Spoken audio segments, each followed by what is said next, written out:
Hello Internet, this is the Thunder Paladin, and welcome back to episode 2 of my video review series, where we go through Artistic Justice Games, the Sacred 40 miniatures for the Fairytale games, the Battle Royale card game. This time we're going to be looking at the Wild Ones. Now just like last time, I want to take a second to look at the wonderful design job that they've done for the packaging here. This is another one of the 6-pack. We do have a couple of 8-packs we'll be touching on, but I think I found out that the 6-packs all have a large creature, and the 8-packs all have medium-sized, normal-sized creatures.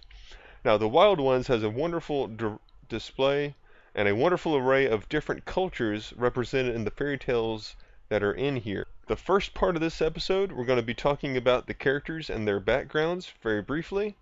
And then we're going to dive right into the meat and bones and get a nice close-up look of the detail and what I think about the character design choices and the sculpts and everything like that, and the detailing on the miniatures themselves for the collectors, because that's mainly what we're going for here.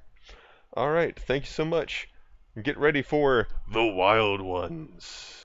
Okay, so first up on the review today, we're going to be looking at the Cowardly Lion. He's the first one in the Wild Ones, while the Dark Ones touched more on classically villainous type or dark type creatures and characters. The Wild Ones focus mainly on animalistic characters. Now the Cowardly Lion here, everyone might recognize him from the Wizard of Oz film. He was originally in the book by Lyman Frank Baum, an American author, in the book The Wonderful Wizard of Oz. Now I've got some interesting design choices here. This character, this miniature, I like that it's an amalgam of two main influences and one little kind of Easter egg influence. In the original novel, the lion was in fact on all fours and more like a standard lion. He just spoke like a man. And we've got that here in the actual lion physique. But we also have some throwbacks to the movie, as you'll be able to see it a little bit better when we go into detail on the miniature. But the Cowardly Lion has his medal of courage around his neck. And now it's not tied up in his hair like it was in the classic film, but he does have his little bow that Dorothy gave him. And I find that really adorable for this ferocious and cute cat. Now moving on to the next one, we have the Beast from the amazing Disney film Beauty and the Beast. But before that, the very, very old tale, European tale, has its origins in a French fairy tale by Jean-Marie Oh man, I don't want to offend anybody. I haven't spoken French since high school, but the name is Jean-Marie Le Prince de Beaumont. Back in the 1700s, made the classic tale The Beauty and the Beast. Now next up we have Mowgli. Now everyone might know Mowgli from, once again, a Disney popularized tale, The Jungle Book, but of course from a much older tale, also titled, in fact, The Jungle Book, by Rudyard Kipling. And you could call him Indian, you could call him English. He was actually born in Bombay, but he moved to England when he was 5, so I don't know whether to categorize this as an Indian tale. Now, the tale does take place in India, so I would like to think this is more of an Indian fairy tale character. A little fun fact for all the Disney fans out there, they're planning a live reboot of The Jungle Book in 2015. So we get to see Mowgli again. Now next up, I think my favorite from the set, I don't know, it might be Beast, but we have the Cheshire Cat from Lewis Carroll's Alice's Adventures in Wonderland, another, once again, made popular by Disney. And this is an English fairy tale that was done by Lewis Carroll. Fun little fact on him, Lewis Carroll's actual name is Charles Ludwig Dodson. Dodson! We have Dodson here! God, I love Jurassic World. Go see that movie. Okay, but now we're talking about the Cheshire Cat. Now, I wasn't able to talk much about Mowgli's sculpt here because, you know, there's not much that you can say about a jungle man that hasn't already been said a million times. It's a near naked man in a loincloth with a pointy object to kill you with. That being said, I absolutely do love the posing. It's one of the only characters that's standing on one foot. Sorry, Cheshire Cat, you're having to share screen time here. But he does have a really nice action pose. and we'll be able to take a better look at that later. Now the Cheshire Cat, I like that he's sitting in the tree like everyone remembers him from the Disney film. Now he's got a little bit more sinister appearance than he does though. I'm getting some shades of, I don't know if everyone might know about this, but American McGee's Alice video game series, where it was a much darker, grimmer kind of series, kind of world. And that devious grin on the cat's face here really is what immediately reminded me of, was from the American McGee's version. The fact that it's a dead tree with no leaves also kind of drives that home for me, at least. Now next up we have the cutest character in the bunch. Say hello to Puss in Boots. Now that is a character that, if you've ever seen a Shrek movie besides the first one, I don't know, he might have even been the first one. You'll have to let me know in the comments. I can't remember. But we do have Puss in Boots here. Puss in Boots is it's a European one that couldn't really I can't really place the country on this one. Now the earliest recorded one was Italian by Giovanni Francesco Straparola. Please don't hate on me if I'm mispronouncing that. I'm terribly sorry. But it's been told and retold all through Europe about a adorable cat that is trying to help his master, and by doing so takes on the guise of a well-to-do character. Now last but not least, really freaking cool, flying in here on his Nimbus, we have Sun Wukong. Other people might know him as the Monkey King. Now this is ancient Chinese storytelling at its finest. This character is one of the three main characters from the 16th century book Journey to the West, done by the Ming Dynasty in China. We're going to start once again with the Cowardly Lion here. Now we can get in nice and tight on this miniature's detailing.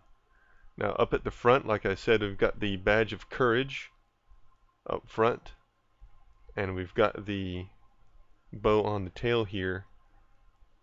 Now I absolutely love the detailing that they have on the fur, both on the mane. I mean, absolutely lovely amount of detail on that mane.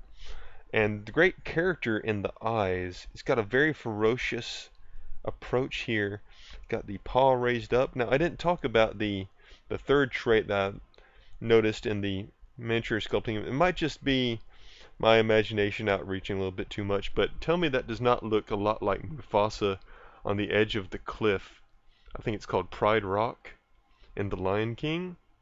That regal stance over that cliff just adds to the emotion in this miniature. Now you can see some scarring there on the left back thigh. It's got another claw mark there on the torso on the back, and some really great musculature going on here. This guy looks ripped. It looks very ferocious, very intimidating. I absolutely love it. Now, speaking of ferocious and intimidating, we're going to be taking a look at the beast here. Now, if you want to talk about fur detailing, I mean, it's all over this miniature. On the arms, on the legs, on the back. I mean, they've even got a separate piece there. This is a multi-piece miniature that it comes pre-glued. It is a multi-piece miniature. Now look at the grimace there on the face. That's a face of pain, of determination. I mean, that's just, there's a story going on here. He is angry at somebody. He is grumpy, and he's going to get his. He's got the clenched fist at the front. He's grabbing onto the base. He's just ready to go. He's got these huge claws on the front and back legs. He's got the ripped shirt and ripped clothing here, both for the pants and the shirt. And coming up are these huge tufts of hair, of fur coming up from the back. It adds to the bestial nature, and I really do dig it. Now, you noticed a lot of these people have these slave collars on. And that has to do with the game mechanics. It is kind of like a Hunger Games throwback, and we'll go into that more when the card game shows up. But I did want to mention that has not escaped my notice. There's just not much to say about it now until we know more about the game. Now, like I said in the first review, they all have these pegs at the bottom, so you can put different things onto the base for the game mechanics. Now, next up, we're going to be looking at Mowgli. Now, I didn't have much to say about Mowgli earlier, but he does have some detailing here. Looks like he's got, I want to say that that's, okay, that's just a really strong jawline. I honestly couldn't tell at first if that was an attempt at facial hair, but no, that's just a strong jawline. So it's not poor molding on their part, it's just me being blind. I do wear glasses. Now, they did as much detail as you could for a standard human. He's got the ripped six-pack. He's even got his nipply nipples sculpted onto there. He's got a decent amount of detailing there on the loincloth. Got nice fabric ripples there. And once again, I was talking about this in the first one, the bases. Every one of these has the unique base, and he's got some wood there. He's got the fallen over trunk there of a tree that he's jumping over, and that awesome action posing we touched on earlier, going over the thick grass. And that is Mowgli. Here we have the Cheshire Cat, and I touched on the sculpting. I just want to get in real good and tight on that chin, on that grin, that devilish look in his eyes, that smirk that goes from ear to ear. And speaking of which, even the ears look sinister. They've got that curl to them, almost like they're horns. And that's reflected also at the tip of his tail there. Actually, that's not his tail, that's the curving of the thing. His tail is in fact also curved, very much like a question mark when you look at it. Now he's got a different kind of fur detailing. They're softer points than they were on the Cowardly Lion and Beast. And I think that shows a little bit more cartoonish nature. That's just what I get from it. And once again, the base himself is really nice. It's got this, once again, softer curves there for a more cartoonish look on the foliage on his base than on the other two that we looked at that had the grass bases, the Beast and Mowgli. We didn't get a good look at Beast's base there. Let's go ahead and look at that. It's got that sharded rock and the undergrowth. Now here we have Puss in Boots, the fifth one. Now, tell me that's not adorable. I want you to look at that smirk that he's got. The ha-ha! The classic swashbuckling look he's got there, especially from this angle here. It looks like he's about to take off his hat and reveal his true nature. He's got his sword pointed right at you. He's ready to go. And they've got those oversized boots, the oversized cloak that's dragging on the ground behind him. That huge tuft. I mean, not just one feather in his cap. Look at all that. He's got like a whole chicken up there. That is just cute. I love it. He's got that big, wide-brimmed hat. Everything about him is just over-exaggerated, and it says a lot. It comes through really well. I think they did a great job on all these. Now, he's even got a mouse that he has captured on his base there. That's a great way to take even something as simple as the basing and add to the character. And of course, we've got the fabric folds on the cape there in the back. Lovely, lovely figure. Okay, and finally we have Sun Wukong, also known as Goku as far as I'm concerned. Seriously, go back, check out Journey to the West, and then check out the original Dragon Ball manga, and you'll see that the three guardians, the water buffalo, the pig, and the monkey, very much symbolized also in Dragon Ball. And much like Dragon Ball, he is on his Nimbus. I love the stylized sculpting on the cloud. They did not try to go for a photorealistic cloud. They went very much with something that you'd see in the detailing of Chinese art from the time period. Now his staff has an interesting kind of, he's got a stone at the top of his staff, which also alludes to his legend where he was born from a stone egg. I'm not even joking, look it up, it's interesting. But he's got a egg-shaped stone on his staff. Whoever took the time to research the character and sculpt that into it, whatever sculptor did this miniature, thank you so much for going that extra mile, even on his staff. Now he's got the necklace of giant beads. I don't know what they're called right now. Please let me know in the comments if it's something interesting. I'll definitely check it out. And he's got his tail peeking out there from under the skirt, wrapping around his leg. And he's got this interesting armor set. He's got these uniquely sculpted shin guards here with the with the ball motif. It goes very well with the balls on the necklace.